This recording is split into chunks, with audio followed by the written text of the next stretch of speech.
Un télégramme de Noël? Et 3 heures plus tard, elle était morte.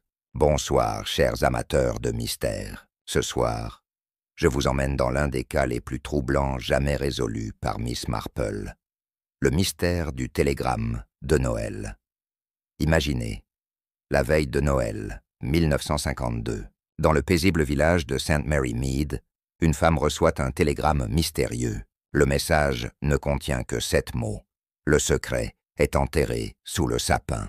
3 heures plus tard, on la retrouve morte dans son salon, un sourire figé sur les lèvres et aucune trace d'effraction. Commentez d'où vous nous regardez ce soir. Êtes-vous bien au chaud, prêt à résoudre ce mystère avec moi? Miss Marple, dans son fauteuil, près de la cheminée, va devoir démêler un écheveau de mensonges, de jalousie familiale et de secrets enfouis depuis 20 ans. Car ce télégramme n'était pas le premier, et la morte n'était pas celle que tout le monde croyait. Restez jusqu'à la fin, car la vérité derrière ce télégramme va vous glacer le sang. Alors installez-vous confortablement. L'histoire commence par une nuit de tempête. La neige tombait en tourbillons serrés sur St. Mary Mead, transformant le village en une aquarelle floue de blancs et de gris. Miss Marple observait depuis sa fenêtre, ses doigts arthritiques tenant une tasse de thé fumant, tandis que les flocons dansaient dans la lumière des réverbères. C'était le 24 décembre 1952, et quelque chose dans l'air, au-delà du froid mordant, la mettait mal à l'aise. Elle avait appris, au fil de ses nombreuses années, à faire confiance à ses pressentiments qui chatouillaient sa nuque comme une plume glacée. Le carillon de l'église sonna 6 heures du soir. Son tintement étouffé par le vent hurlant, Miss Marple songea aux habitants du village, tous occupés à leurs préparatifs de Noël, inconscients du drame qui allait bientôt secouer leur petite communauté. Elle pensa particulièrement à Eleanor Ashford, cette femme élégante, qui vivait seule dans Greenway House depuis la mort de son mari 5 ans auparavant. Eleanor avait quelque chose de tragique dans le regard, comme si elle portait un fardeau invisible. Un coup violent contre sa porte la fit sursauter, renversant quelques gouttes de thé sur sa jupe, avant même qu'elle ne puisse se lever. La porte s'ouvrit brutalement, laissant entrer un tourbillon de neige et un jeune garçon au visage rougi par le froid. C'était Tommy Perkins, le fils du facteur, les yeux écarquillés de terreur. « Miss Marple » haleta-t-il, la voix tremblante. « Il faut venir tout de suite. Mrs. Ashford, elle est morte. » Le cœur de Miss Marple se serra, mais son visage demeura impassible. Elle attrapa son châle et son parapluie avec une efficacité qui démentait son âge avancé. « Calme-toi, Tommy, et raconte-moi exactement ce que tu as vu, » dit-elle d'une voix douce mais ferme. Le garçon déglutit péniblement, essayant de reprendre son souffle. « J'apportais un télégramme, comme papa me l'avait demandé. J'ai frappé. Personne n'a répondu. Alors j'ai regardé par la fenêtre et je l'ai vue, assise dans son fauteuil, les yeux ouverts. Mais elle ne bougeait pas. » Miss Marple enfila son manteau avec détermination. La neige, le vent. Rien ne l'empêcherait d'aller constater par elle-même. « As-tu prévenu le docteur Haydock ?» demanda-t-elle en se dirigeant vers la porte. Tommy hocha la tête frénétiquement. « Oui, miss. Il devrait être là-bas maintenant. » Ils sortirent ensemble dans la tempête, luttant contre le vent qui semblait vouloir les repousser. Les rues désertes de St. Mary Mead avaient pris un aspect sinistre, les fenêtres illuminées des maisons ressemblant à des yeux méfiants. Greenway House se dressait au bout de la grande rue, une demeure victorienne imposante, entourée d'un jardin désormais enseveli sous la neige. Les lumières brillaient à l'intérieur, et Miss Marple aperçut la silhouette du docteur Haydock derrière la fenêtre du salon. Elle pressa le pas, ignorant la douleur dans ses genoux. Quelque chose clochait dans cette histoire. Eleanor Ashford n'était pas du genre à mourir tranquillement dans son fauteuil. Pas la veille de Noël, pas comme ça. En entrant dans la maison, Miss Marple fut frappée par le calme qui y régnait, un contraste saisissant avec la tempête dehors. Le vestibule était décoré avec goût pour Noël. Une couronne de houx sur la porte, des bougies parfumées, un petit sapin dans un coin. Mais cette atmosphère festive semblait désormais macabre, comme si la mort avait profané quelque chose de sacré. Le docteur Haydock apparut dans l'embrasure du salon, son visage grave confirmant les pires craintes de Miss Marple.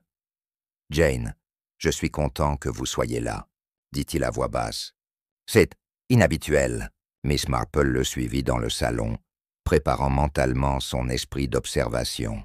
Eleanor Ashford était effectivement assise dans son fauteuil préféré, près de la cheminée où brûlait encore un feu mourant. Elle portait une robe de velours vert foncé, ses cheveux gris parfaitement coiffés, et sur son visage, un sourire léger, presque paisible, qui aurait pu être celui d'une personne endormie, si ce n'était l'immobilité absolue de son corps et la fixité de son regard. « Quelle était votre première impression, docteur ?» demanda Miss Marple, s'approchant avec précaution. Haydock secoua la tête, perplexe. Aucune marque de violence visible. Pas de signe d'empoisonnement évident non plus. Bien que je doive faire des analyses pour en être certain, elle a l'air sereine, comme si elle s'était simplement éteinte. Mais Miss Marple avait déjà remarqué quelque chose que le docteur n'avait pas vu. Sur la table basse, à côté d'une tasse de thé à moitié vide, se trouvait un télégramme froissé. Elle tendit la main pour le prendre, mais s'arrêta. « Docteur, avez-vous touché à ce télégramme ?» Le docteur Haydock s'approcha de la table basse et examina le télégramme sans y toucher. « Non, je ne l'ai pas touché. Je ne l'avais même pas remarqué. » Miss Marple sortit son mouchoir de sa poche et l'utilisa pour déplier délicatement le papier jaune. Les mots étaient tapés en lettres capitales, comme c'était l'usage pour les télégrammes. Le secret est enterré sous le sapin. Aucune signature, aucune indication de l'expéditeur. Elle sentit un frisson parcourir son échine, ce même pressentiment qui l'avait saisi plus tôt dans la soirée. « Curieux », murmura-t-elle, ses yeux perçants scrutant chaque détail de la pièce. « Tommy a dit qu'il apportait un télégramme. Ce doit être celui-ci. » Le docteur fronça les sourcils, se penchant pour l'examiner de plus près. Quel genre de message cryptique est-ce là? Sous quel sapin? Le sien? Celui de l'église? Miss Marple ne répondit pas immédiatement, son regard se posant sur Eleanor Ashford. Le sourire sur le visage de la morte prenait maintenant une signification différente. Était-ce un sourire de satisfaction, de soulagement, ou peut-être de triomphe? La porte d'entrée s'ouvrit brusquement, laissant entrer un courant d'air glacé et un homme de haute stature, au visage rouge de colère. Que se passe-t-il ici? Pourquoi n'a-t-on pas fermé cette maudite porte? C'était Raymond Ashford, le beau-fils d'Eleanor, un homme d'affaires prospère de Londres qui rendait rarement visite à St. Mary Mead. Il s'arrêta net en voyant le docteur Haydock et Miss Marple près du fauteuil. « Qu'est-ce que... » Eleanor. Sa voix se brisa en apercevant le corps de sa belle-mère. Miss Marple l'observa attentivement, tandis qu'il s'approchait, notant chaque détail de sa réaction. La surprise semblait authentique, le choc également, mais il y avait quelque chose d'autre dans ses yeux. De la peur, de la culpabilité, il tomba à genoux devant le fauteuil, prenant la main glacée d'Eleanor. « Non, non, ce n'est pas possible. Je viens juste d'arriver. Je devais passer Noël avec elle. » Ses épaules se mirent à trembler, mais Miss Marple remarqua qu'aucune larme ne coulait sur ses joues. « Monsieur Ashford, » dit doucement le docteur Haydock, en posant une main sur son épaule. « Je suis profondément désolé. Il semblerait que votre belle-mère soit décédée il y a quelques heures. » Raymond se releva brusquement, se détournant du corps comme s'il ne pouvait supporter de le regarder plus longtemps. « Comment est-ce arrivé? Elle allait bien la dernière fois que je lui ai parlé. » Miss Marple intervint d'une voix calme mais claire. « Quand avez-vous parlé avec elle pour la dernière fois, monsieur Ashford ?» Il se tourna vers elle, semblant la remarquer pour la première fois. « Qui êtes-vous » Sa voix était brusque, presque hostile. « Je suis Miss Marple, une voisine. » Elle soutint son regard sans ciller. « J'essaie simplement de comprendre ce qui s'est passé ici. » Raymond passa une main dans ses cheveux, visiblement déstabilisé. « Je lui ai téléphoné il y a 2 jours. Elle semblait en parfaite santé. Elle parlait même de préparer un festin pour Noël. » Il s'interrompit, son regard tombant sur le télégramme que Miss Marple tenait toujours. « Qu'est-ce que c'est » Miss Marple lui tendit le papier sans un mot. Raymond le lut, ses yeux s'écarquillant progressivement. Le secret est enterré sous le sapin. Répéta-t-il d'une voix étranglée. Qu'est-ce que ça signifie? Qui a envoyé ça? Sa confusion semblait sincère, mais Miss Marple n'était pas encore prête à écarter l'hypothèse qu'il puisse être impliqué. Après tout, les héritiers étaient toujours des suspects naturels, et elle ne connaissait pas la nature exacte des relations entre Raymond et sa belle-mère. Le docteur Haydock, sentant la tension monter, décida d'intervenir. « Je vais devoir contacter la police, évidemment. En attendant, personne ne doit toucher à quoi que ce soit dans cette pièce. » Il se tourna vers Miss Marple avec un regard entendu. Ils avaient déjà collaboré sur plusieurs affaires par le passé, et il savait que son intuition était souvent plus fiable que bien des enquêtes officielles. « Jane, pourriez-vous rester ici pendant que je téléphone ?» Miss Marple hocha la tête, ses yeux ne quittant pas Raymond Ashford. L'homme s'était éloigné vers la fenêtre, regardant la tempête avec une expression indéchiffrable. « Monsieur Ashford, » dit-elle doucement, « y avait-il d'autres personnes qui devaient venir pour Noël ?» Il se retourna lentement, comme tiré d'une profonde réflexion. Ma sœur, Viviane, devait arriver demain matin de Bath, et le neveu d'Eleanor, Peter, qui vit à Oxford. Il marqua une pause, son visage s'assombrissant. Mon Dieu, il va falloir que je les prévienne. L'inspecteur Craddock arriva 1 heure plus tard, accompagné d'un jeune sergent qui jetait des regards nerveux autour de lui, comme s'il s'attendait à voir le meurtrier surgir de l'ombre. La tempête ne s'était pas calmée, et les 2 policiers étaient couverts de neige. Craddock, un homme mince d'une 40aine d'années, aux yeux perçants, salua Miss Marple avec un respect évident.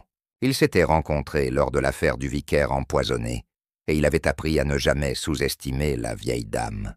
« Miss Marple, je me doutais que vous seriez ici, » dit-il avec un sourire las, en retirant son pardessus trempé. Le docteur Haydock m'a brièvement expliqué la situation au téléphone. Un télégramme mystérieux et une mort suspecte, la veille de Noël. Il s'approcha du fauteuil, où reposait encore Eleanor Ashford, son expression devenant grave. Pas de signes évidents de violence, donc. Le docteur pense à une mort naturelle? Miss Marple secoua la tête légèrement. Le docteur Haydock est trop prudent pour se prononcer sans une autopsie complète. Mais je dirais que quelque chose ne va pas. Raymond Ashford, qui était resté silencieux dans un coin du salon, s'avança vers l'inspecteur. « Officier, je suis le beau-fils de Mrs. Ashford. Je veux savoir ce qui est arrivé à ma belle-mère. » Sa voix tremblait d'une émotion contenue, mélange de colère et de chagrin. Craddock le regarda avec attention, notant mentalement chaque détail. Les vêtements coûteux, les mains manucurées, l'attitude défensive. « Monsieur Ashford, j'aurais besoin de vous interroger, ainsi que toute autre personne qui connaissait la victime. » Miss Marple, pendant ce temps, examinait discrètement le reste du salon. La pièce était méticuleusement rangée, presque trop. Pas un coussin de travers, pas une trace de poussière sur les étagères remplies de livres reliés en cuir. Sur le manteau de la cheminée trônaient plusieurs photographies encadrées. Eleanor jeune et souriante, au bras d'un homme distingué qui devait être son défunt mari. Un portrait de famille, montrant Raymond et une jeune femme blonde qu'elle supposa être Viviane. Et une photo plus ancienne, jaunie par le temps, montrant Eleanor entourée d'un groupe de personnes devant une grande maison de campagne. Elle s'approcha de cette dernière photographie, plissant les yeux pour mieux distinguer les visages. L'inspecteur Craddock la rejoignit, intrigué. « Vous avez trouvé quelque chose ?» demanda-t-il à voix basse. Miss Marple pointa du doigt une jeune femme à la droite d'Eleanor sur la photo. « Regardez cette personne. Elle porte la même broche qu'Eleanor portait aujourd'hui. » En effet, sur le corps d'Eleanor brillait une broche, en forme de papillon, sertie de saphir, identique à celle de la jeune femme sur la photographie. Cette photo date d'au moins 25 ans, murmura Miss Marple. Qui étaient ces gens? Et pourquoi Eleanor portait-elle précisément cette broche aujourd'hui? Craddock fronça les sourcils, sentant que ces détails pouvaient être importants. Il se tourna vers Raymond. Monsieur Ashford, savez-vous qui sont les personnes sur cette photographie? Raymond s'approcha et jeta un coup d'œil distrait. C'était à Thornfield Manor, la maison de campagne où Eleanor a grandi. Je ne connais pas tous ces gens.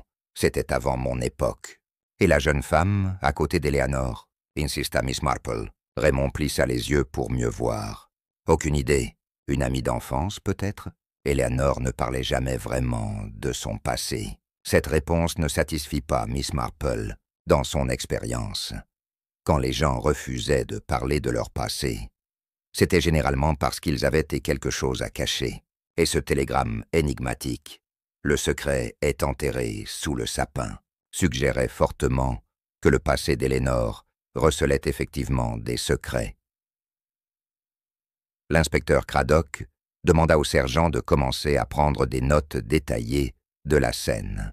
Je veux des photographies de tout, y compris ses portraits, et faites venir l'équipe médico-légale dès que possible, tempête ou pas. Il se tourna ensuite vers Raymond. « Monsieur Ashford, je vais devoir vous demander de rester disponible pour un interrogatoire formel demain matin. Avez-vous un endroit où loger cette nuit ?» Raymond hocha la tête mécaniquement. « Je pensais rester ici, dans ma chambre d'habituel. J'en ai bien peur que ce ne soit pas possible. » L'interrompit Craddock fermement. « Cette maison est maintenant une scène de crime potentiel. Personne ne doit y rester. » Raymond sembla sur le point de protester, puis se ravisa. « Très bien, je vais à l'auberge du village. » Il jeta un dernier regard au corps de sa belle-mère, et Miss Marple crut déceler quelque chose dans ses yeux. Du remords, peut-être, ou du regret. Elle ne méritait pas ça, murmura-t-il, avant de sortir dans la tempête. Une fois Raymond parti, Miss Marple s'assit dans un fauteuil, à côté de la cheminée, les yeux fixés sur le télégramme que Craddock examinait maintenant, avec attention. « Inspecteur, avez-vous remarqué l'heure d'envoi ?» dit-elle en pointant le cachet. Craddock plissa les yeux. 14h30, en provenance du bureau de poste de St. Mary Mead. Donc quelqu'un du village l'a envoyé. Miss Marple hocha la tête pensivement. Ou quelqu'un qui voulait faire croire qu'il était du village. Le lendemain matin, malgré le froid mordant de Noël, Miss Marple se rendit au bureau de poste de St. Mary Mead dès son ouverture. La neige avait cessé pendant la nuit, laissant le village sous une épaisse couverture blanche qui étouffait tous les sons. Les rues étaient désertes, la plupart des habitants restant chez eux pour célébrer Noël en famille, ignorant le drame qui s'était déroulé la veille. Miss Marple, emmitouflée dans son manteau le plus chaud, marchait avec précaution sur le trottoir glissant, son esprit déjà occupé à assembler les pièces du puzzle. Mr. Perkins, le facteur en chef et père du jeune Tommy, était derrière le comptoir, triant le courrier du jour avec une efficacité mécanique. Son visage s'éclaira en voyant Miss Marple entrer. « Bonjour, Miss Marple. Joyeux Noël !» Sa jovialité sembla se faner légèrement quand il remarqua l'expression sérieuse de la vieille dame. « J'imagine que vous venez au sujet du télégramme d'hier et de la pauvre Mrs. Ashford. Tommy m'a tout raconté. Quelle tragédie terrible, vraiment terrible. » « En effet, Mr. Perkins, » répondit Miss Marple en s'approchant du comptoir. « J'aimerais vous poser quelques questions sur ce télégramme, si vous le permettez. » Perkins hocha la tête avec empressement, visiblement flatté d'être consulté. « Bien sûr, bien que je ne sois pas sûr de pouvoir vous aider beaucoup. Les télégrammes, vous savez, nous en recevons beaucoup, surtout à Noël. » Il chercha dans un registre, feuilletant les pages, avec ses doigts tachés d'encre. « Ah, le voilà. Reçu hier à 14h15, envoyé à 14h30. Vous souvenez-vous de la personne qui l'a déposé ?» demanda Miss Marple, les yeux brillants d'intérêt. Perkins fronça les sourcils, faisant un effort de mémoire. C'était une journée chargée, vous comprenez, avec tous les gens qui envoyaient des vœux de dernière minute. Il s'interrompit, son visage s'illuminant soudain. « Attendez, oui, je m'en souviens maintenant. C'était un homme, plutôt grand, portant un long manteau noir et une écharpe qui lui couvrait le bas du visage. Il avait un chapeau enfoncé sur la tête, alors je n'ai pas bien vu ses traits. » Miss Marple sentit son pouls accélérer. « Était-ce quelqu'un que vous connaissiez ?»« Un habitant du village. » Perkins secoua la tête lentement. « C'est difficile à dire. Sa voix était étouffée par l'écharpe et il parlait bas. Il a payé en espèces, mis l'argent sur le comptoir, puis est parti rapidement. Je me souviens avoir pensé que c'était étrange, cette façon de se couvrir le visage. Mais avec le froid qu'il faisait, il haussa les épaules, semblant s'excuser de ne pas avoir été plus attentif. « Pouvez-vous me montrer le formulaire original du télégramme ?» demanda Miss Marple. Perkins fouilla dans ses dossiers et en sortit un petit formulaire jaune. Miss Marple l'examina attentivement. L'écriture était en lettres capitales, tracée avec soin, presque trop parfaitement pour être naturelle. Quelqu'un avait clairement essayé de déguiser sa calligraphie. Le message était là, net et inquiétant. Le secret est enterré sous le sapin. Aucune adresse d'expéditeur, ce qui était inhabituel, mais pas illégal. Est-ce que cet homme a demandé quelque chose d'inhabituel? A-t-il semblé nerveux? Continua Miss Marple. Perkins réfléchit un moment, se grattant la tête. Maintenant que vous le dites, oui, il semblait pressé. Miss Marple sentit son pouls accélérer. Était-ce quelqu'un que vous connaissiez? Un habitant du village? Perkins secoua la tête lentement. C'est difficile à dire. Sa voix était étouffée par l'écharpe et il parlait bas. Il a payé en espèces, mis l'argent sur le comptoir, puis est parti rapidement. Je me souviens avoir pensé que c'était étrange, cette façon de se couvrir le visage. Mais avec le froid qu'il faisait, il haussa les épaules, semblant s'excuser de ne pas avoir été plus attentif. « Pouvez-vous me montrer le formulaire original du télégramme ?» demanda Miss Marple. Perkins fouilla dans ses dossiers et en sortit un petit formulaire jaune. Miss Marple l'examina attentivement. L'écriture était en lettres capitales, tracée avec soin, presque trop parfaitement pour être naturelle. Quelqu'un avait clairement essayé de déguiser sa calligraphie. Le message était là, net et inquiétant. Le secret est enterré sous le sapin. Aucune adresse d'expéditeur, ce qui était inhabituel, mais pas illégal. Est-ce que cet homme a demandé quelque chose d'inhabituel? A-t-il semblé nerveux? Continua Miss Marple. Perkins réfléchit un moment, se grattant la tête. Maintenant que vous le dites, oui, il semblait pressé. Il continuait à regarder vers la porte, comme s'il avait peur que quelqu'un entre et le voie. Il marqua une pause, puis ajouta. Il y avait aussi autre chose. Quand il a posé l'argent, j'ai remarqué qu'il portait des gants de cuir très élégants. Des gants coûteux, pas le genre de gants que porterait un ouvrier ou un fermier. Cette information fit tiquer Miss Marple. Des gants coûteux suggéraient quelqu'un d'aisé, peut-être même de la haute société. Mais pourquoi une telle personne se déguiserait-elle pour envoyer un télégramme anonyme? Mr. Perkins, avez-vous vu dans quelle direction il est parti? Le facteur secoua la tête. Non, désolé. J'étais déjà occupé avec le client suivant. Mais maintenant que j'y pense... Il s'interrompit, les yeux écarquillés. Miss Pemberton était juste après lui dans la queue. Elle l'a peut-être mieux vu que moi. Miss Marple remercia chaleureusement Mr. Perkins et sortit du bureau de poste, son esprit en ébullition. Mrs. Pemberton, la commère notoire du village, vivait à 2 rues de là. Si quelqu'un avait remarqué quelque chose d'inhabituel, c'était bien elle. Le froid mordant lui piquait les joues alors qu'elle se dirigeait vers la maison de Mrs. Pemberton, une petite cottage couverte de lierre, avec des rideaux de dentelle aux fenêtres. Miss Marple frappa à la porte, espérant que la vieille femme serait disposée à parler malgré le jour de Noël. La porte s'ouvrit presque immédiatement, révélant Mrs. Pemberton dans une robe de chambre fleurie, ses cheveux enroulés dans des bigoudis. « Miss Marple, quelle surprise! Entrez, entrez! Vous allez attraper la mort avec ce froid. » Elle s'effaça pour laisser entrer sa visiteuse, ses yeux pétillants de curiosité. « J'imagine que vous venez au sujet de cette horrible affaire chez les Ashford. J'ai entendu dire que la pauvre Eleanor est morte hier soir. C'est absolument épouvantable, surtout la veille de Noël. » Chapitre 5. Les commérages de Mrs. Pemberton. Miss Marple s'installa dans le salon encombré de Mrs. Pemberton, où chaque surface était couverte de bibelots et de photographies jaunies. L'odeur de cannelle et de clous de girofle flottait dans l'air, mélangé à celle plus forte du parfum bon marché que Mrs. Pemberton affectionnait.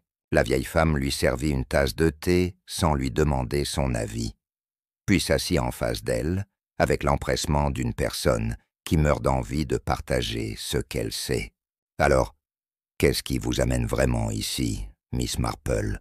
Vous n'êtes pas du genre à faire des visites de courtoisie le matin de Noël. » Miss Marple sourit légèrement, appréciant la franchise de Mrs. Pemberton. « Vous avez raison, j'ai effectivement une question à vous poser. Hier après-midi, vous étiez au bureau de poste vers 14h15, n'est-ce pas ?» Mrs. Pemberton hocha vigoureusement la tête, ses bigoudis tressautant comiquement. « Oh oui, j'y étais pour envoyer un colis à ma nièce à Manchester. Quelle queue, mon Dieu! Et avec ce froid, c'était vraiment pénible d'attendre. » Elle but une gorgée de thé, ses yeux ne quittant pas Miss Marple. « Mais je suppose que vous voulez savoir au sujet de l'homme mystérieux, n'est-ce pas? » « L'homme mystérieux, » répéta Miss Marple, feignant l'ignorance pour encourager Mrs. Pemberton à parler. La vieille femme se pencha en avant, baissant instinctivement la voix comme si elle risquait d'être entendue. Il y avait un homme devant moi dans la queue, tout emmitouflé comme s'il ne voulait pas qu'on le reconnaisse. Un long manteau noir, une écharpe sur le visage, un chapeau enfoncé jusqu'aux yeux. Sur le moment, je me suis dit qu'il était peut-être un criminel recherché par la police. Elle gloussa à cette pensée, mais ses yeux restèrent sérieux. « L'avez-vous reconnu malgré son déguisement ?» demanda Miss Marple en sirotant son thé. Mrs. Pemberton fronça les sourcils, réfléchissant intensément. C'est difficile à dire avec certitude. Mais il y avait quelque chose de familier dans sa démarche, dans la façon dont il se tenait. Et puis, elle s'interrompit dramatiquement, savourant l'attention de Miss Marple. Quand il s'est retourné pour partir, son écharpe a glissé légèrement et j'ai aperçu une cicatrice sur son menton, une cicatrice distinctive, en forme de croissant. Le cœur de Miss Marple battit plus fort. Une cicatrice distinctive pourrait être la clé pour identifier l'expéditeur du télégramme. Avez-vous déjà vu quelqu'un dans le village avec une telle cicatrice? Mrs. Pemberton but une autre gorgée de thé, prenant son temps pour répondre. Eh bien, maintenant que vous le mentionnez, Peter Thornfield, le neveu d'Eleanor, a une cicatrice sur le menton. Il se l'est faite quand il était enfant, en tombant d'un arbre. Je m'en souviens parce que toute l'affaire avait fait scandale à l'époque. Le petit garçon non surveillé, son père, ivre à la maison. Miss Marple sentit une pièce du puzzle se mettre en place. Peter Thornfield, le neveu d'Oxford, qui devait venir pour Noël. Pourquoi aurait-il envoyé un télégramme ça aussi énigmatique à sa propre tante? Et s'il l'avait envoyé, pourquoi se déguiser de manière aussi théâtrale? Mrs. Pemberton, savez-vous si Peter est déjà arrivé à St. Mary Mead? La vieille femme secoua la tête. Non, pas que je sache. Mais vous savez, avec la tempête d'hier, beaucoup de trains ont été retardés. Il pourrait arriver aujourd'hui. Miss Marple sentit une pièce du puzzle se mettre en place. Peter Thornfield, le neveu d'Oxford, qui devait venir pour Noël. Pourquoi aurait-il envoyé un télégramme ça aussi énigmatique à sa propre tante? Et s'il l'avait envoyé, pourquoi se déguiser de manière aussi théâtrale? Mrs. Pemberton, savez-vous si Peter est déjà arrivé à St. Mary Mead? La vieille femme secoua la tête. Non, pas que je sache.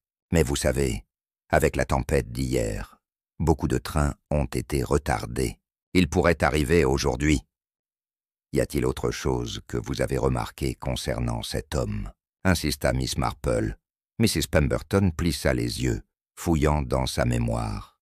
Maintenant que vous le dites, oui. Quand il a quitté le bureau de poste, j'ai regardé par la fenêtre, par pure curiosité, vous comprenez. Et je l'ai vu se diriger vers l'église. Puis il a disparu derrière le cimetière. Elle frissonna légèrement. C'était étrange, vous ne trouvez pas? Aller dans un cimetière par ce temps. Miss Marple termina son thé et se leva, pressée de poursuivre son enquête. Merci beaucoup, Mrs. Pemberton. Vous m'avez été d'une grande aide. La vieille femme la raccompagna à la porte, ses yeux brillants de curiosité. Miss Marple, pensez-vous vraiment qu'Eleanor a été assassinée? Miss Marple s'arrêta sur le seuil, choisissant ses mots avec soin.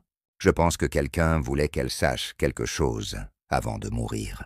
Si cela a causé sa mort ou non, c'est ce que nous devons découvrir. En sortant de chez Mrs. Pemberton, Miss Marple décida de se rendre au cimetière de l'église. Le soleil de Noël brillait faiblement à travers les nuages gris, projetant des ombres longues et inquiétantes sur la neige immaculée. L'église Sainte Mary se dressait au centre du village, sa flèche gothique pointant vers le ciel comme un doigt accusateur. Le cimetière l'entourait, un labyrinthe de pierres tombales anciennes et de monuments recouverts de neige. Miss Marple poussa la grille en fer forgé qui grinça lugubrement, brisant le silence. Elle avança lentement entre les tombes, scrutant le sol à la recherche d'indices. La neige fraîche aurait dû préserver toutes les empreintes de pas de la veille, mais le vent violent avait effacé la plupart des traces. Pourtant, près d'une vieille tombe à moitié enfoncée dans le sol, elle remarqua quelque chose d'inhabituel. La neige avait été balayée, révélant la pierre tombée en dessous. Elle s'agenouilla avec difficulté, ignorant la douleur dans ses genoux, et déchiffra l'inscription à moitié effacée. Margaret Thornfield, 8 1931, que son âme repose en paix. Thornfield, le nom de famille d'Eleanor avant son mariage. Miss Marple sentit un frisson qui n'avait rien à voir avec le froid. Margaret devait être une parente d'Eleanor, peut-être sa sœur ou sa cousine. Mais pourquoi quelqu'un viendrait-il nettoyer cette tombe spécifique après avoir envoyé un télégramme énigmatique? Elle examina les alentours et remarqua quelque chose de brillant, à moitié enfoui dans la neige près de la pierre tombale. Elle le ramassa délicatement. C'était un bouton de manchette en argent, gravé des initiales PT. Le révérend Léonard Clément était un homme dans la cinquantaine, avec un visage bienveillant, marqué par les soucis et les prières. Il ouvrit la porte du presbytère avec un sourire chaleureux qui ne parvint pas tout à fait à atteindre ses yeux. « Miss Marple, quel plaisir inattendu! Joyeux Noël !» Il s'effaça pour la laisser entrer dans un vestibule sombre où régnait une odeur de vieux livres et de cire d'abeille. « J'imagine que vous ne venez pas seulement pour les vœux de Noël. » Miss Marple accepta son invitation à entrer dans son bureau, une pièce encombrée de livres théologiques et de manuscrits. « En effet, révérend, j'ai quelques questions concernant Eleanor Ashford et sa famille. » Elle s'assit dans un fauteuil, usé, près de la cheminée, où brûlaient quelques bûches, projetant une lumière dansante sur les murs tapissés de livres. Le révérend prit place derrière son bureau, joignant ses mains, comme s'il se préparait à une prière. « Ah, la pauvre Eleanor, une tragédie terrible. J'ai appris la nouvelle ce matin. »« Vous la connaissiez bien ?» demanda Miss Marple, observant attentivement les réactions du révérend. Clément hocha la tête, un voile de tristesse passant sur son visage. « Assez bien, oui. Elle venait régulièrement à l'église, bien que... » Il s'interrompit, semblant peser ses mots. Bien que ces derniers temps, elle semblait préoccupée, tourmentée même. Je lui ai proposé mon aide spirituelle, mais elle a décliné poliment. Il soupira profondément. Certaines personnes portent leur fardeau seules, jusqu'à ce que cela les consume. « Révérend, connaissez-vous quelqu'un du nom de Margaret Thornfield ?» demanda Miss Marple directement. Elle vit le révérend se raidir imperceptiblement, ses mains se serrant légèrement. « Margaret Thornfield » répéta-t-il lentement. « Oui, je connais ce nom. Elle est enterrée dans notre cimetière. Elle est morte en 1931, bien avant mon arrivée dans cette paroisse. Mais j'ai lu les registres. » Il se leva et alla vers une étagère, en sortant un vieux registre relié en cuir. « Voilà, Margaret Thornfield, décédée à l'âge de 33 ans. Cause du décès, noyade, accidentelle. » Miss Marple sentit son pouce accélérer. « Noyade? Où cela s'est-il produit ?» Le révérend consulta le registre, suivant les lignes jaunies du doigt. Dans les temps de Thornfield Manor, la propriété familiale. Apparemment, elle s'était promenée seule, un soir d'été, et avait glissé. Son corps n'a été découvert que le lendemain matin. Il leva les yeux vers Miss Marple. Pourquoi cette soudaine curiosité pour Margaret Thornfield? Miss Marple sortit le télégramme qu'elle avait dans sa poche, parce que je crois que le secret mentionné dans ce télégramme pourrait être lié à sa mort. Le révérend lut le message, ses yeux s'élargissant progressivement. « Le secret est enterré sous le sapin », murmura-t-il. « Vous pensez qu'il s'agit d'un secret littéral? Quelque chose d'enterré ?» Miss Marple hocha la tête. « Ou peut-être une métaphore pour quelque chose de caché depuis longtemps. » « Révérend, Éléanore était-elle apparentée à Margaret ?» Clément referma le registre et retourna s'asseoir. « Oui, Margaret était la sœur cadette d'Éléanore. Elles étaient très proches dans leur jeunesse, m'a-t-on dit. Et après la mort de Margaret, qu'est-il arrivé à Éléanore ?» insista Miss Marple. Le révérend sembla mal à l'aise, changeant de position sur sa chaise. « D'après ce que j'ai compris, Éléanore a quitté Thornfield Manor peu après et ne l'a jamais vendue ni revendue. La maison a été fermée depuis lors, laissée à l'abandon. » Il marqua une pause, puis ajouta à voix basse. « Il y avait des rumeurs, bien sûr. Il y a toujours des rumeurs quand quelqu'un meurt tragiquement. Certains disaient que ce n'était pas un accident. » Miss Marple se pencha en avant, ses yeux brillants d'intérêt. « Que disait-il exactement ?» Le révérend soupira, visiblement peu désireux de partager des commérages, mais conscient que cela pourrait être important. Certains prétendaient que Margaret était enceinte et non mariée, ce qui était un scandale terrible à l'époque. D'autres murmuraient qu'elle avait eu une liaison avec un homme marié. Et puis, il y avait ceux qui insinuaient, il hésita, puis continua, qu'elle avait été assassinée pour protéger la réputation de quelqu'un. Et Éléanore, que pensait-elle de ces rumeurs? Demanda Miss Marple. Clément secoua la tête. Je ne sais pas. Comme je l'ai dit, tout cela s'est passé bien avant mon arrivée. Mais je peux vous dire qu'Éléanore n'a jamais évoqué sa sœur dans mes conversations avec elle. C'était comme si Margaret n'avait jamais existé. Il regarda Miss Marple avec gravité. Le silence en dit parfois plus long que les mots. Vous ne croyez pas? Avant que Miss Marple ne puisse répondre, on frappa violemment à la porte du presbytère. Le révérend se leva, l'air contrarié par cette interruption. Miss Marple l'entendit ouvrir la porte et échanger quelques mots avec quelqu'un. Puis il revint, accompagné d'un jeune homme au visage pâle et aux yeux rougis. « Miss Marple, permettez-moi de vous présenter Peter Thornfield, le neveu d'Éléanore. » Le jeune homme entra dans le bureau. Et Miss Marple remarqua immédiatement la cicatrice en forme de croissant sur son menton. Peter Thornfield se tenait debout près de la porte, ses mains tremblantes et son regard fuyant. Il portait un costume froissé sous son pardessus mouillé, suggérant qu'il avait voyagé toute la nuit. Ses cheveux châtains étaient en désordre, et une barbe de plusieurs jours ombrait ses joues creuses. Miss Marple l'étudia avec attention, notant chaque détail de son apparence et de son comportement. C'était un homme au bord de l'effondrement nerveux, cela ne faisait aucun doute. Peter vient d'apprendre pour sa tante, expliqua le révérend Clément d'une voix douce. Il est arrivé à la gare ce matin et a immédiatement demandé à me voir. Peter releva enfin les yeux vers Miss Marple et elle fut frappée par l'intensité de son regard. Un mélange de peur, de culpabilité et de désespoir. « Vous êtes Miss Marple, n'est-ce pas? Raymond m'a parlé de vous. Il dit que vous aidez la police. » Sa voix était rauque, comme s'il n'avait pas dormi depuis des jours. « Asseyez-vous, jeune homme, » dit Miss Marple gentiment, lui indiquant une chaise. Peter obéit machinalement, s'effondrant plutôt qu'il ne s'assit. Le révérend lui servit un verre d'eau qu'il but avidement. Miss Marple attendit patiemment qu'il se calme un peu, sachant que le presser ne ferait que le fermer davantage.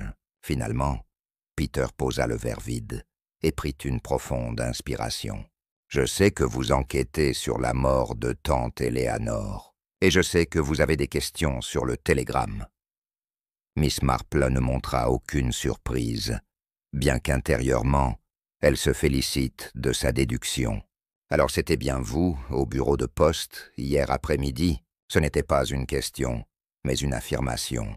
Peter hocha la tête misérablement. « Oui, c'était moi. Je sais que cela a l'air suspect, mais je vous jure que je n'ai pas voulu lui faire du mal. » Sa voix se brisa, et des larmes commencèrent à couler sur ses joues. Je voulais juste qu'elle sache enfin la vérité. « Quelle vérité ?» demanda doucement Miss Marple. Peter se prit la tête entre les mains, comme si le poids de ses secrets était trop lourd à porter. La vérité sur ma mère, la vérité sur ce qui s'est réellement passé en 1931. Il releva la tête, ses yeux rougis fixant Miss Marple avec une intensité désespérée. Ma mère, Margaret, n'est pas morte accidentellement. Elle a été assassinée. Et tante Éléanore le savait depuis le début. Le révérend Clément fit un bruit d'étouffé de surprise, sa main se portant instinctivement à sa croix pectorale. Miss Marple, cependant, resta impassible, bien que son cœur battît la chamade. « Comment le savez-vous » demanda-t-elle calmement. Peter fouilla dans la poche intérieure de son manteau et en sortit une enveloppe jaunie par le temps. « J'ai trouvé ça il y a 3 mois, dans le grenier de la maison de mon père. C'est une lettre de ma mère, à tante Éléanore, écrite la veille de sa mort. » Miss Marple prit l'enveloppe avec précaution et en sortit la lettre. L'écriture était élégante mais tremblante, comme si la personne qui écrivait était dans un état de grande détresse. Elle commença à lire. « Ma chère Éléanore, si tu lis ceci, c'est que mes pires craintes se sont réalisées. Je sais trop de choses. Et il ne me laissera pas vivre avec ce secret. Il m'a menacé hier soir, disant que si je parlais, je le regretterais. Je ne peux pas aller voir la police. Il a trop d'influence, trop de pouvoir. Mais je veux que tu saches la vérité. » La lettre continuait, révélant un scandale qui avait secoué Thornfield Manor en 1931. Margaret avait découvert que Sir Harold Winthrop, un magistrat respecté et ami de la famille, avait détourné des fonds publics destinés aux orphelins de guerre. Elle l'avait confronté et il l'avait menacé de mort si elle révélait son crime. La lettre se terminait par ces mots poignants. « Éléanore, si quelque chose m'arrive, promets-moi que tu t'occuperas de mon fils Peter, et promets-moi que justice sera faite, même si cela prend des années. Je t'aime, ma sœur, Margaret. » Miss Marple releva les yeux de la lettre, son esprit assemblant rapidement les pièces du puzzle. Sir Harold Winthrop, ce nom me dit quelque chose. Le révérend Clément intervint, sa voix tremblante. « Sir Harold est mort il y a 10 ans. Il s'est suicidé après qu'un scandale financier a éclaté. » Peter hocha la tête amèrement. « Oui, mais trop tard pour ma mère. Et tante Éléanore n'a jamais rien fait. Elle a gardé le silence pendant 20 ans, protégeant le secret pour sauver la réputation de la famille. » « Alors vous lui avez envoyé ce télégramme pour... » « Quoi exactement ?» demanda Miss Marple. Peter essuya ses larmes avec le dos de sa main, pour la forcer à affronter ce qu'elle avait fait, pour qu'elle comprenne que le silence peut tuer aussi sûrement qu'un couteau. Il marqua une pause, puis ajouta d'une voix brisée, « Mais je ne voulais pas qu'elle meure. Vous devez me croire. Je voulais juste qu'elle reconnaisse enfin ce qui s'était passé. » Miss Marple replia soigneusement la lettre et la remit dans l'enveloppe. « Peter, où étiez-vous hier soir, entre 17h et 20h ?» Le jeune homme la regarda avec des yeux écarquillés. « Vous pensez que je l'ai tué ?» Sa voix monta d'un cran. « J'étais dans le train d'Oxford à St. Mary Mead, mais il y a eu un retard à cause de la tempête, et je ne suis arrivé qu'à 23h01. Vous pouvez vérifier auprès de la compagnie ferroviaire. » Après avoir quitté le presbytère, Miss Marple décida qu'il était temps de se rendre à Thornfield Manor. Le révérend Clément lui avait donné des indications, et malgré l'état d'abandon de la propriété, elle sentait que la réponse au mystère se trouvait là-bas. Peter avait proposé de l'accompagner, mais elle avait poliment refusé. Elle préférait observer les lieux sans la présence émotionnellement chargée du neveu d'Éléanore. L'inspecteur Craddock, qu'elle avait contacté au téléphone, devait la rejoindre sur place. Thornfield Manor se trouvait à 3 kilomètres du village, au bout d'une longue allée bordée de chênes centenaires, dont les branches nues griffaient le ciel gris. Miss Marple avait réussi à convaincre le jeune Dr. Haydock de la conduire en voiture, et il roulait lentement sur le chemin enneigé, les chaînes des pneus crissant sur la glace. La demeure apparut soudain à travers les arbres, et Miss Marple retint son souffle. C'était une imposante maison Tudor, avec ses colombages noirs et blancs désormais rongé par le temps et les intempéries. Les fenêtres aimaient et condamnées par des planches clouées, et le lierre avait envahi la façade, grimpant jusqu'au toit, comme pour étouffer la maison elle-même. Un portail en fer forgé rouillé barrait l'entrée. Un panneau « Propriété privée, défense d'entrée » pendu de travers. Dr. Haydock gara la voiture et se tourna vers Miss Marple avec inquiétude. « Êtes-vous sûr de vouloir entrer là-dedans? Cet endroit a l'air dangereux. » Miss Marple lui tapota le bras. « Ne vous inquiétez pas, mon cher. L'inspecteur Craddock sera là d'une minute à l'autre. » Comme si elle l'avait invoqué, la voiture de police de Craddock apparut au bout de l'allée.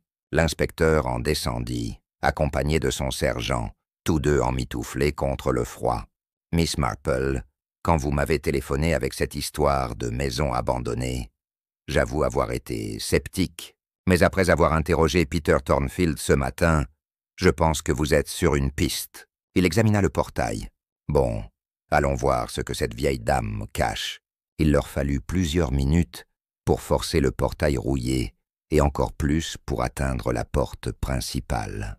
Craddock dut utiliser un pied de biche pour briser la chaîne qui la maintenait fermée. La porte s'ouvrit dans un grincement lugubre, révélant un vestibule plongé dans l'obscurité et couvert de toiles d'araignée. L'odeur de moisie et de pourriture était suffocante. Le sergent alluma sa torche électrique et le faisceau de lumière révéla un escalier monumental, couvert de poussière, et des portraits jaunis pendus au mur. Miss Marple entra avec précaution, ses yeux s'adaptant graduellement à la pénombre. Elle pouvait presque sentir le poids du passé dans cette maison, les échos de voix depuis longtemps éteintes, les secrets murmurés dans les coins sombres. Le télégramme mentionnait un sapin, dit-elle à voix haute. Il doit y avoir un sapin quelque part sur la propriété, peut-être dans le jardin. Craddock hocha la tête. Commençons par explorer l'intérieur, puis nous fouillerons le jardin. Ils avancèrent, prudemment, à travers les pièces du rez-de-chaussée. Un salon avec des meubles recouverts de draps blancs, comme des fantômes, une salle à manger où la table était encore mise, comme si la famille allait revenir d'un moment à l'autre, une bibliothèque aux étagères vides, les livres ayant sans doute été vendus ou emportés. Partout régnait cette atmosphère de désolation, de vie interrompue brutalement. Miss Marple se demanda comment Eleanor avait pu abandonner sa maison d'enfance de cette façon, la laissant pourrir lentement. À l'étage, ils découvrirent les chambres, leurs lits défaits et leurs armoires béantes. Dans ce qui devait être la chambre de Margaret, Miss Marple trouva quelque chose d'intéressant. Un journal intime, miraculeusement préservé dans un tiroir de la table de nuit. Elle l'ouvrit avec précaution, les pages craquant sous ses doigts. Les premières entrées dataient de 1929. Des réflexions de jeunes femmes sur la vie, l'amour, les rêves. Mais à mesure qu'elle feuilletait, le ton changeait, devenait plus sombre, plus inquiet. Une entrée de juin 1931 attira particulièrement son attention. « J'ai vu Sir Harold hier soir, dans le bureau de papa. Il ne m'a pas vu, mais j'ai entendu leur conversation. Les sommes qu'il mentionnait ne correspondent pas aux registres officiels. Je ne peux pas croire qu'un homme de sa stature puisse être malhonnête, mais les preuves sont là. Que dois-je faire? Eleanor me dit de ne rien dire, de ne pas créer de scandale, mais ma conscience me tourmente. » Miss Marple sentit un frisson la parcourir. Voilà la preuve que Margaret avait effectivement découvert la corruption de Sir Harold. Elle continua à lire, et les entrées suivantes révélaient l'escalade de la situation. Sir Harold qui menaçait Margaret, Eleanor qui la suppliait de garder le silence, Margaret de plus en plus terrifiée. La dernière entrée, datée du 23 juillet 1931, la veille de sa mort, était particulièrement bouleversante. Il a dit qu'il me tuerait si je parlais. Je le crois. Eleanor refuse de m'aider, disant que je dramatise. Je me sens si seul, si effrayé. J'ai enterré les preuves de son crime sous le grand sapin près de l'étang, dans une boîte métallique. Si quelque chose m'arrive, j'espère que quelqu'un les trouvera un jour et que justice sera faite. « Inspecteur » appela Miss Marple d'une voix tremblante d'excitation.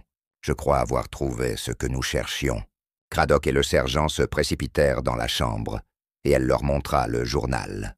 Après avoir lu le passage crucial, Craddock siffla entre ses dents. Alors il y a vraiment quelque chose d'enterré sous un sapin. Mais où est cet étang dont elle parle?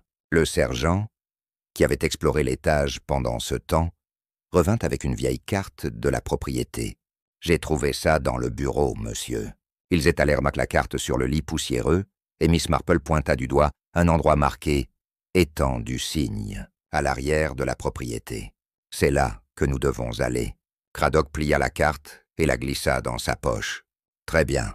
Allons-y avant que la nuit ne tombe. » Ils redescendirent et sortirent par l'arrière de la maison, traversant ce qui avait été autrefois un magnifique jardin, mais n'était plus qu'un enchevêtrement de ronces et de mauvaises herbes sous la neige. L'étang apparut derrière un rideau d'arbres dénudés. Il était gelé, sa surface couverte d'une fine couche de neige. Et là, sur la rive sud, se dressait un grand sapin solitaire, ses branches alourdies par le poids de la neige. Miss Marple sentit son cœur battre plus vite. C'était là, après toutes ces années, le secret de Margaret Thornfield allait enfin être révélé. Le sergent, muni d'une pelle, qu'il avait trouvée dans une remise, commença à creuser au pied de l'arbre, brisant la terre gelée avec difficulté. Après 20 minutes d'efforts acharnés, la pelle du sergent heurta quelque chose de solide, avec un bruit métallique sourd. « J'ai trouvé quelque chose !» s'exclama-t-il, sa voix trahissant l'excitation. Il se mit à genoux et creusa avec ses mains gantées, dégageant progressivement une boîte métallique rouillée de la taille d'une boîte à chaussures. L'inspecteur Craddock la souleva avec précaution, la neige et la terre tombant de sa surface corrodée. Miss Marple se rapprocha, retenant son souffle, alors que Craddock essayait d'ouvrir le couvercle.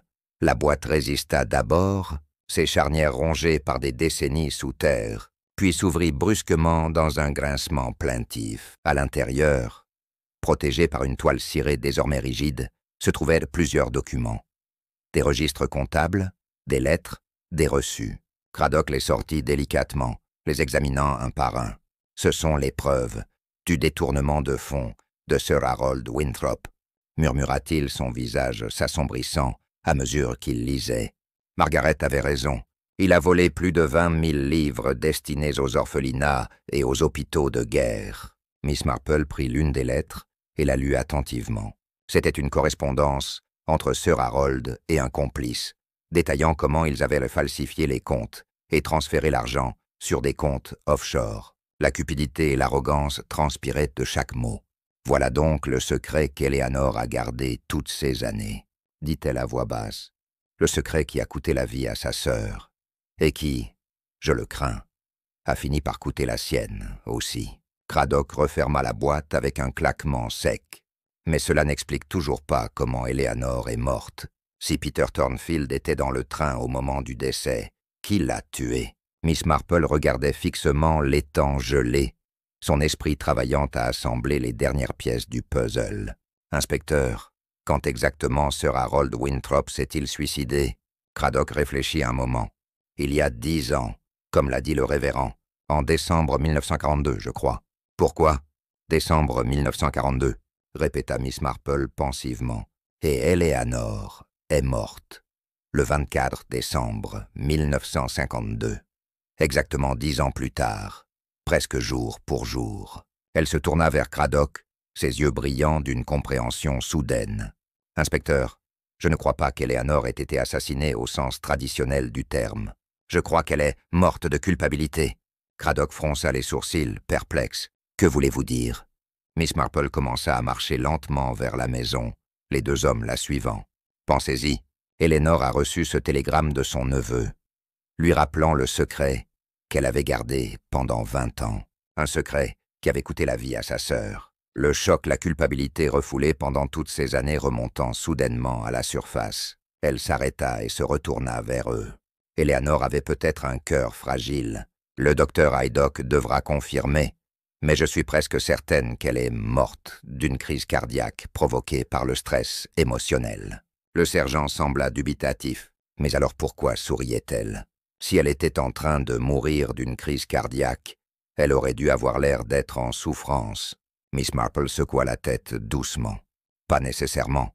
Peut-être qu'au moment où elle lisait ce télégramme, elle a compris que le secret allait enfin être révélé. Peut-être a-t-elle éprouvé un sentiment de soulagement, presque de paix. La vérité allait enfin sortir, et elle n'aurait plus à porter ce fardeau. Craddock médita ces paroles en silence, pendant qu'il retournait vers les voitures. « Si vous avez raison, cela signifie que Peter Thornfield n'est coupable de rien d'autre que d'avoir voulu la vérité. » Miss Marple soupira. « Il est coupable d'avoir jugé sa tante sans connaître toute l'histoire. Mais n'est-ce pas ce que nous faisons tous? Nous jugeons sans comprendre, nous condamnons sans savoir. » Elle regarda une dernière fois Thornfield Manor, cette demeure qui avait abrité tant de secrets et de souffrances. Eleanor n'était pas une méchante femme, inspecteur. Elle était simplement effrayée et faible. Ils remontèrent dans les voitures et reprirent le chemin du village. Miss Marple savait qu'il restait encore des questions à répondre, des détails à éclaircir. Mais l'essentiel du mystère était résolu. Ce soir, elle pourrait peut-être dormir tranquillement, sachant que la vérité avait enfin triomphé, même si elle avait mis 21 ans pour émerger des ténèbres. La neige recommençait à tomber doucement, recouvrant leurs traces, comme si la nature elle-même voulait effacer les cicatrices du passé. De retour au village, Miss Marple demanda à être déposée chez elle, plutôt qu'au commissariat. Elle était épuisée, physiquement et émotionnellement. En entrant dans son cottage chaleureux, elle prépara du thé et s'installa près de la fenêtre, regardant la nuit de Noël, enveloppée St. Mary Mead. Les lumières scintillaient aux fenêtres. Les familles se réunissaient, insouciantes du drame qui s'était déroulé parmi elles. C'était ainsi que tournait le monde. La vie continuait, même face à la tragédie. Son téléphone sonna, l'attirant de ses pensées. C'était l'inspecteur Craddock. « Miss Marple, j'ai parlé au docteur Haydock. Vous aviez raison. Eleanor est morte d'une crise cardiaque massive. Son cœur était déjà fragile, et le choc du télégramme a été fatal. » Il marqua une pause. « Peter Thornfield est libre de tout soupçon. Je lui ai rendu les preuves, trouvées, sous le sapin. Il va les remettre aux autorités appropriées pour que l'héritage de Sir Harold soit terni par la vérité. » « C'est bien, » dit Miss Marple doucement. « Et comment va-t-il » Craddock soupira. Dévasté, il se sent responsable de la mort de sa tante, même si techniquement, il n'a commis aucun crime. Miss Marple ferma les yeux, une profonde tristesse l'envahissant. Dites-lui que sa tante aurait voulu que la vérité soit révélée. Dites-lui que parfois, le pardon commence par se pardonner à soi-même. Après avoir raccroché, elle resta assise dans l'obscurité, méditant sur les complexités de la nature humaine et sur la façon dont les secrets du passé peuvent hanter le présent. Le lendemain matin, le 26 décembre, Miss Marple reçut une visite inattendue. Vivian Ashford, la fille de Raymond et belle-fille d'Eleanor, se tenait sur son seuil, les yeux rougis et le visage pâle. C'était une femme d'une trentaine d'années, élégante, même dans son chagrin, avec des cheveux blonds coiffés en chignon et un manteau de fourrure qui trahissait son statut social. « Miss Marple, je suis Vivian Ashford. Puis-je vous parler ?» Sa voix tremblait légèrement, trahissant son émoi. Miss Marple la fit entrer et lui offrit du thé, observant attentivement la jeune femme pendant qu'elle s'installait dans le salon. Vivian tenait une enveloppe dans ses mains, qu'elle tripotait nerveusement. « Je suis arrivée ce matin de Bath. Mon père m'a téléphoné hier pour m'annoncer la terrible nouvelle. » Elle s'interrompit, déglutissant péniblement. « Mais ce n'est pas pour cela que je suis venue vous voir. J'ai quelque chose à vous montrer. Quelque chose que j'ai trouvé dans mes affaires et qui pourrait être important. » Elle tendit l'enveloppe à Miss Marple. « C'est une lettre qu'Eleanor m'a envoyée il y a 3 semaines. Je ne l'ai reçue qu'hier, à cause d'un problème avec le service postal. Miss Marple ouvrit l'enveloppe avec curiosité et en sortit plusieurs feuillets couverts d'une écriture tremblante. La lettre commençait ainsi. « Ma chère Viviane, si tu lis ceci, c'est que je ne suis plus de ce monde. Je sais que je n'ai plus beaucoup de temps. Mon cœur me lâche, le docteur me l'a dit. Mais avant de partir, je dois t'avouer quelque chose que j'ai gardé secret toute ma vie. » Miss Marple continua à lire, fascinée. Eleanor révélait dans cette lettre toute l'histoire de Margaret, de Sir Harold et de son propre rôle dans la tragédie. « J'aurais dû être plus courageuse, » écrivait-elle. « J'aurais dû soutenir ma sœur quand elle avait besoin de moi. Mais j'avais peur du scandale, peur de ce que les gens diraient. Je l'ai supplié de garder le silence, et en faisant cela, je l'ai condamné à mort. Sir Harold l'a noyé dans l'étang cette nuit-là, et j'ai fermé les yeux. J'ai laissé tout le monde croire à un accident. J'ai été complice par mon silence. » La lettre continuait sur plusieurs pages, détaillant le poids de la culpabilité qu'Eleanor avait portée pendant 20 ans. Elle expliquait comment elle avait quitté Thornfield Manor, parce qu'elle ne pouvait plus supporter de voir l'étang où sa sœur était morte. Comment elle s'était mariée et avait essayé de construire une nouvelle vie. Mais le fantôme de Margaret ne l'avait jamais quittée. Et puis, il y a 10 ans, quand Sir Harold s'était suicidé après que son scandale financier avait éclaté, elle avait pensé que c'était une forme de justice divine. Mais la justice divine ne suffit pas, m'écrivait Eleanor vers la fin de sa lettre. Je veux que la vérité soit connue. Je veux que le nom de ma sœur soit lavé de toute suspicion. C'est pourquoi j'ai décidé de tout révéler dans cette lettre. Je demande ton pardon, Viviane, pour t'avoir imposé ce fardeau. Mais je sais que tu es forte, plus forte que je ne l'ai jamais été. Fais ce que tu jugeras bon avec ces informations. Eleanor. » Viviane pleurait maintenant, ouvertement, les larmes coulant sur ses joues, sans qu'elle cherche à les essuyer. Je ne savais rien de tout cela. Eleanor a toujours été si gentille avec moi, si attentionnée.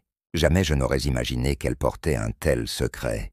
Miss Marple lui tendit un mouchoir, son cœur se serrant de compassion. « Votre belle-mère était une femme tourmentée, ma chère. Elle a fait une terrible erreur dans sa jeunesse, et elle a payé le prix fort pendant toute sa vie. »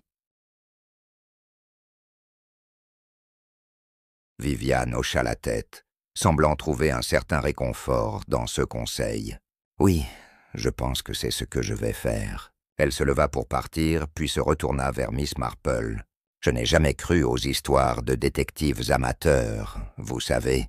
Mais mon père avait raison à votre sujet. Vous avez un don pour voir la vérité derrière les apparences. » Miss Marple sourit tristement. « Ce n'est pas un don, ma chère. C'est simplement une longue expérience de la nature humaine.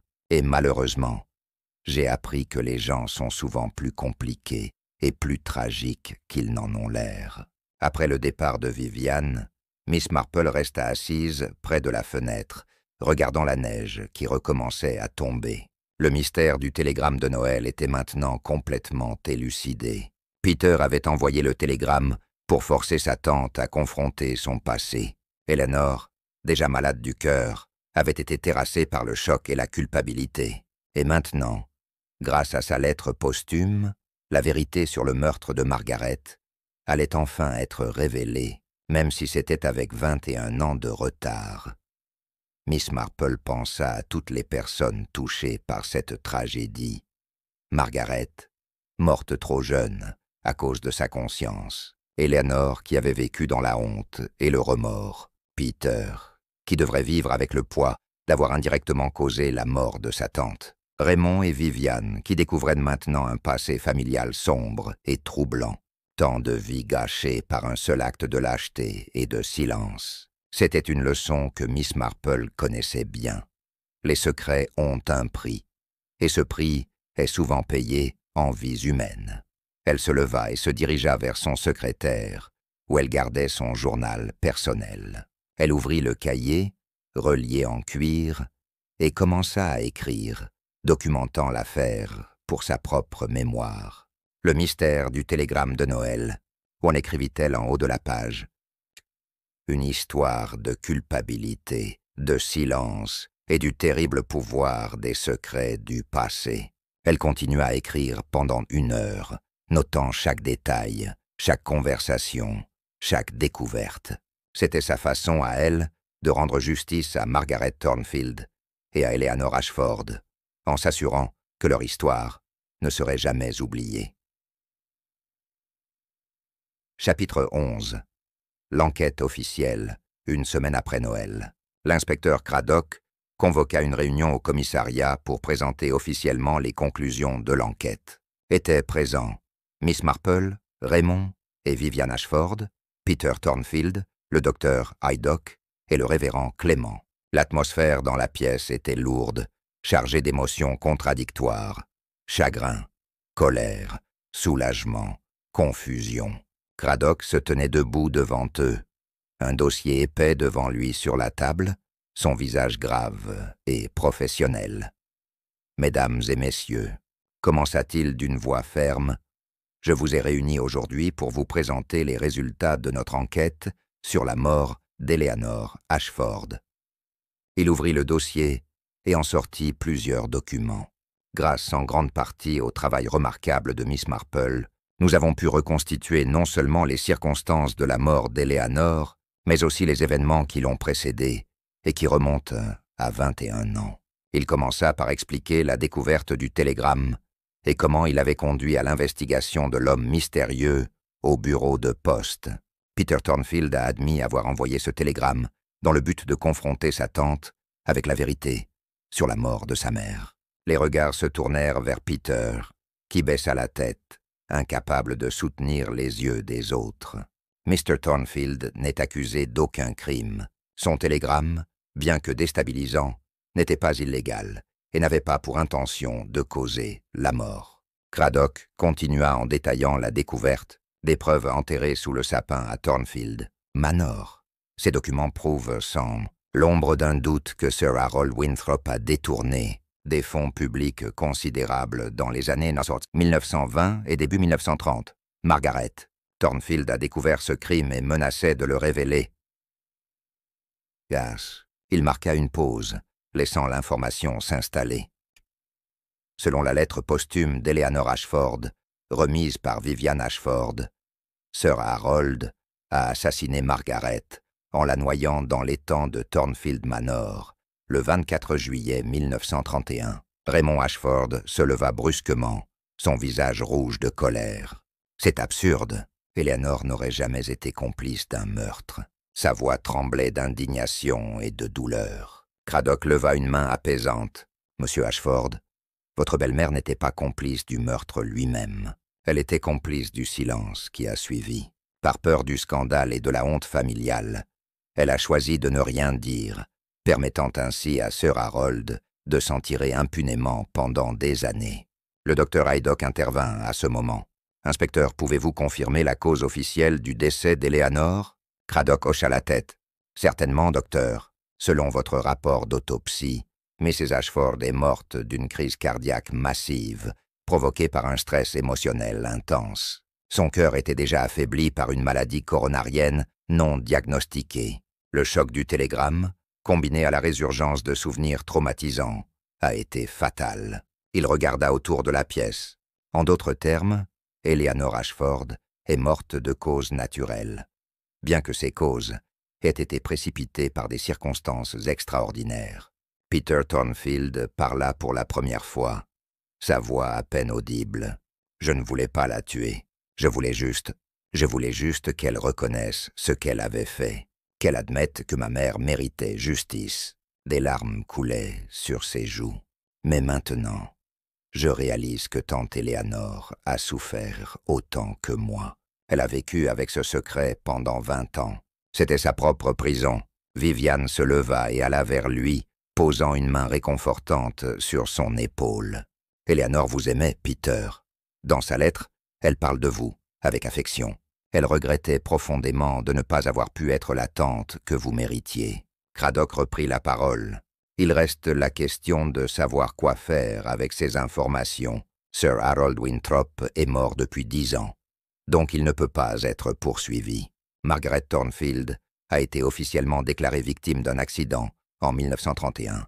Échanger ce statut maintenant nécessiterait une enquête formelle et extrêmement publicisée. Il regarda chaque personne dans la pièce. « Je dois vous demander ce que vous souhaitez. »